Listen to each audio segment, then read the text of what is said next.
W moim dzisiejszym filmie opowiem Państwu o Werwolfie, konspiracyjnej organizacji, która po wojnie miała prowadzić walkę partyzancką ze zwycięzcami III Rzeszy. Dowiecie się, co zainspirowało ludzi Hitlera do utworzenia takiej organizacji i jakie były rezultaty jej działalności.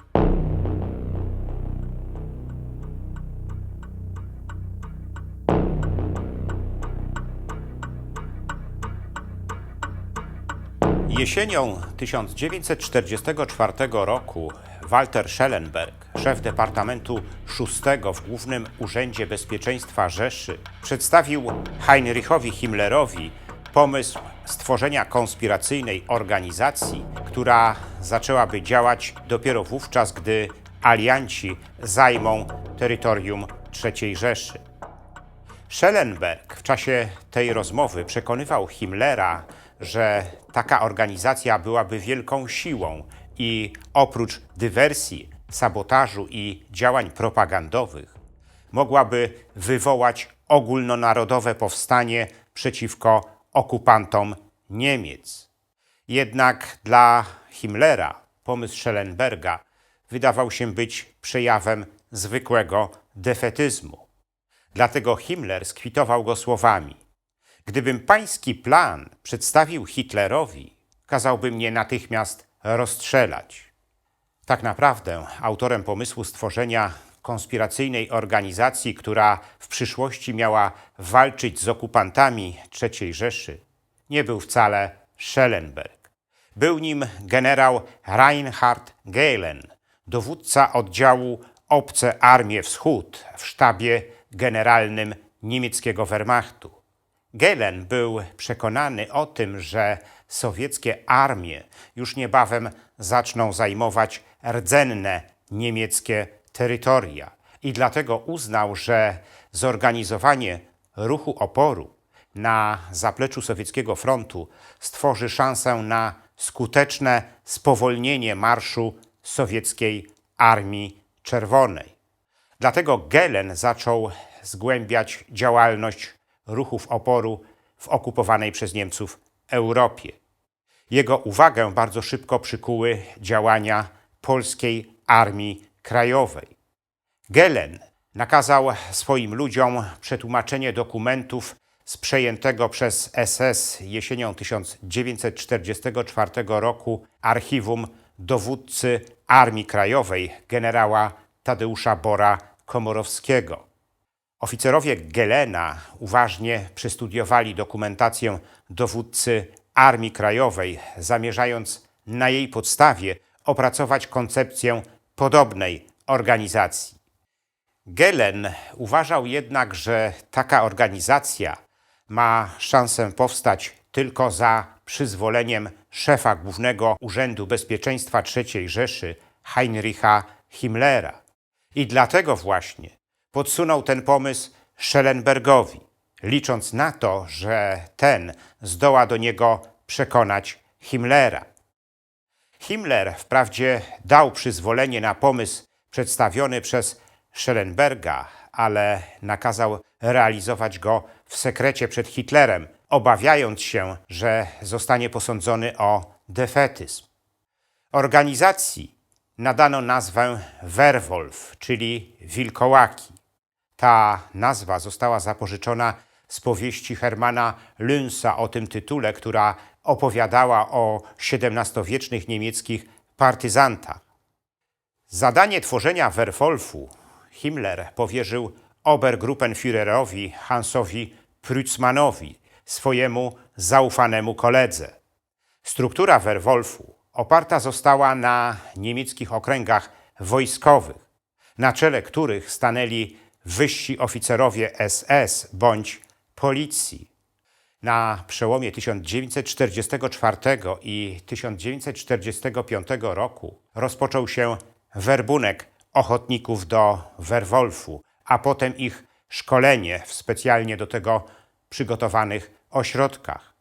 Ukończyło je około 1300 kandydatów, którzy mieli zostać dowódcami grup dywersyjnych Werwolfu. Te grupy dywersyjne dysponowały dobrze przygotowanymi składami broni i żywności. Weszły one do akcji dopiero jednak późną jesienią 1944 roku w Prusach Wschodnich. Potem zaczęły działać na Pomorzu, w Wielkopolsce i Śląsku.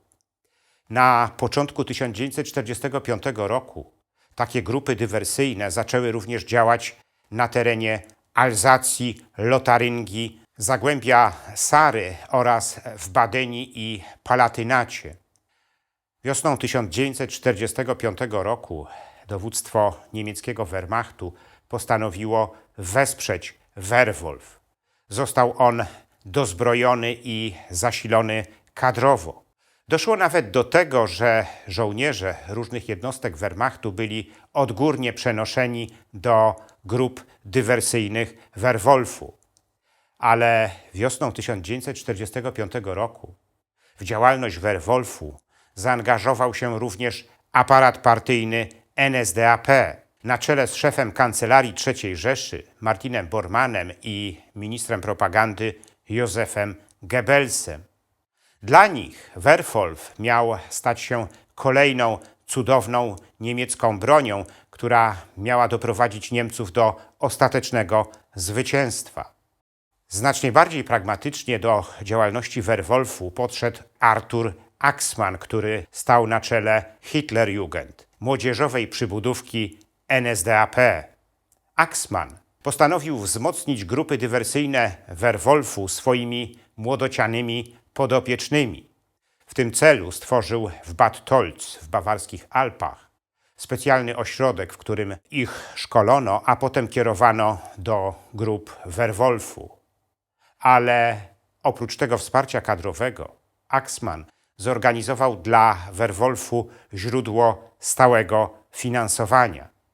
Tuż przed kapitulacją III Rzeszy nakazał Wilemu Heidemannowi, swojemu doradcy, zakup firmy transportowej Tessmann i Synowie, która miała swoje oddziały w całych Niemczech. Dzięki temu posunięciu Werwolf zyskał nie tylko środki finansowe na swoją bieżącą działalność, ale także bardzo sprawną sieć łączności. Tak jak zakładano, działania Werwolfu uległy zintensyfikowaniu dopiero po zajęciu Niemiec przez aliantów. Zanim jednak do tego doszło, tysiące żołnierzy Wehrmachtu, SS, Volkssturmu i Hitlerjugend znalazło się na tyłach frontu. Siłą rzeczy stali się oni bazą kadrową dla grup zbrojnych Werwolfu, zwłaszcza na Pomorzu, Śląsku, w Sudetach, Czechach i na Morawach. Zanim jednak doszło do ostatecznej kapitulacji III Rzeszy, świadomie ujawniono istnienie podziemnej niemieckiej armii, jaką miał być Werwolf. To działanie miało podtrzymać wiarę Niemców w ostateczne zwycięstwo, ale też zachęcić ich do włączenia się do nowej wojny, którą teraz zamierzał rozpocząć Werwolf. Jego grupy zbrojne zaczęły atakować sowieckie jednostki tyłowe, niszczyć linie komunikacyjne i podpalać opuszczone przez uciekającą niemiecką ludność budynki. Gdy na terenach zachodniej Polski zaczęli pojawiać się przedstawiciele nowej polskiej administracji, akcje Werwolfu uległy kolejnemu nasileniu. Z tygodnia na tydzień rosła ilość zabitych polskich urzędników, żołnierzy i milicjantów, a to powodowało, że polska władza na tych terenach była czysto iluzoryczna. Powracająca ponownie na tereny zachodniej Polski niemiecka ludność sprzyjała działaniom Werwolfu, które dotyczyły wówczas niszczenia elektrowni, wodociągów i innych instytucji niezbędnych do normalnego funkcjonowania. Potem członkowie Werwolfu usiłowali przeniknąć do zakładów pracy, aby zdezorganizować ich funkcjonowanie. Przez kolejne miesiące 1945 i 1946 roku Na murach wielu miast zachodniej Polski umieszczane były napisy w rodzaju wynocha z niemieckiej ziemi, ale tereny zachodniej Polski nie były najbardziej dotkniętymi terenami działalnością Werwolfu.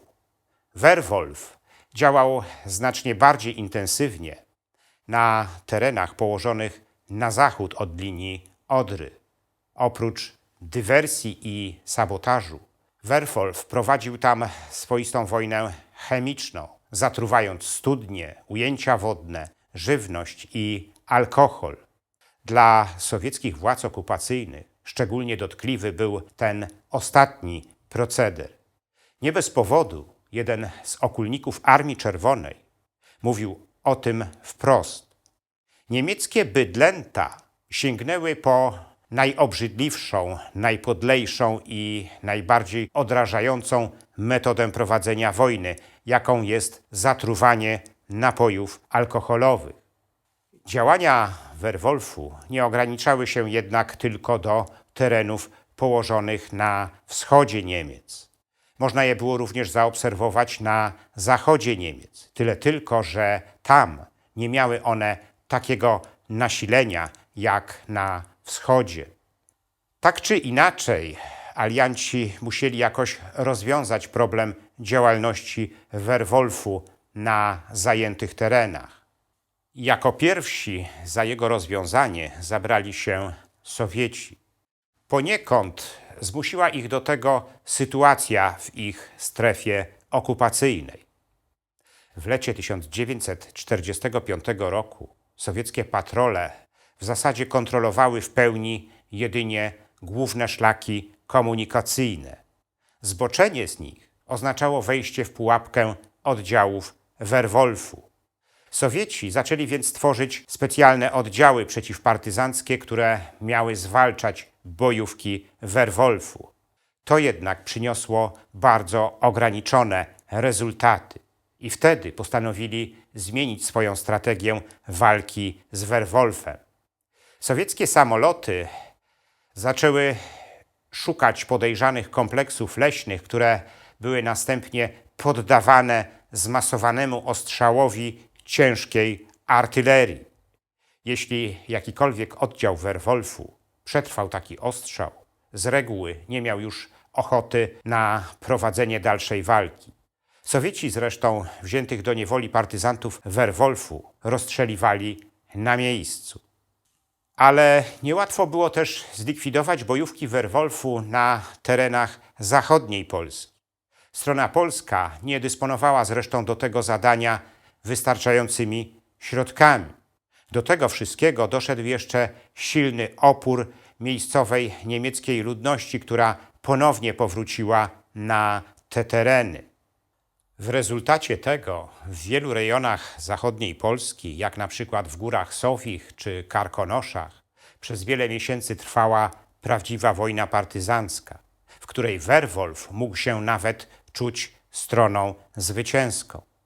Sytuacja uległa zmianie dopiero w lecie 1946 roku, gdy polskie władze postanowiły wysiedlić niemiecką ludność. W ramach operacji Jaskółka tereny zachodniej Polski opuściło wówczas prawie 2 miliony Niemców. Dzięki temu posunięciu Werwolf pozbawiony został zaplecza społecznego i jego aktywność zaczęła wyraźnie słabnąć. Podobną metodę walki z Werwolfem zastosowali również Czesi. W końcu 1946 roku do amerykańskiej i sowieckiej strefy okupacyjnej Czesi wysiedlili prawie 2,3 miliona sudeckich Niemców. W rezultacie tego posunięcia aktywność Werwolfu w Czechach znacznie osłabła. Z kolei w przypadku zachodnich aliantów problem działalności Werwolfu rozwiązał czas. Z upływem kolejnych miesięcy alianckiej okupacji dla zwykłych Niemców na zachodzie stało się jasne, że to tylko alianci mogą zapewnić im przyszłość. Ten sposób rozumowania powodował, że niemiecka ludność w amerykańskiej, brytyjskiej i francuskiej strefie okupacyjnej stopniowo zmieniała swój stosunek do Werwolfu. Zresztą w końcu 1946 roku zaczął się już na dobre konflikt mocarstw, które okupowały Niemcy. Rozumiało to wielu działaczy Werwolfu, którzy coraz częściej podejmowali współpracę z zachodnimi aliantami, licząc na nową rolę w wojnie z Sowietami. Najlepszym tego przykładem był autor koncepcji powstania Werwolfu, generał Reinhard Gehlen, który podjął współpracę z Amerykanami.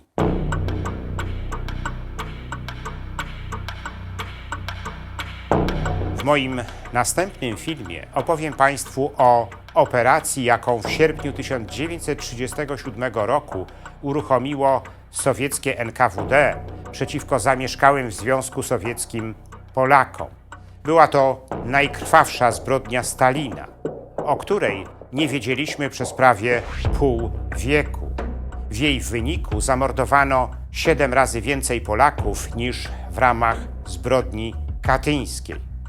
Ten film zatytułowałem Zapomniany Holokaust Polaków. Gorąco zapraszam do oglądania.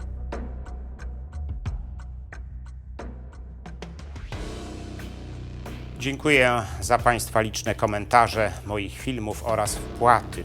Gorące podziękowania składam Jus Memorie, czyli prawo pamięci, pierwszemu mecenasowi mojego kanału.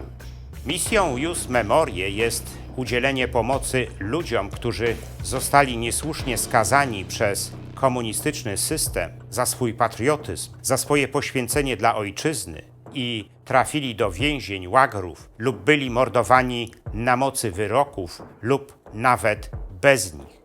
Dziękuję za wsparcie kanału Zakazane Historie srebrnym patronom, wśród których są pan Dariusz Kwoka, pan Grzegorz Łojko, kantor internetowy.pl oraz biosna.pl. Zachęcam do dalszego wspierania mojego kanału. Wszelkie informacje na ten temat znajdziecie w opisie pod filmem.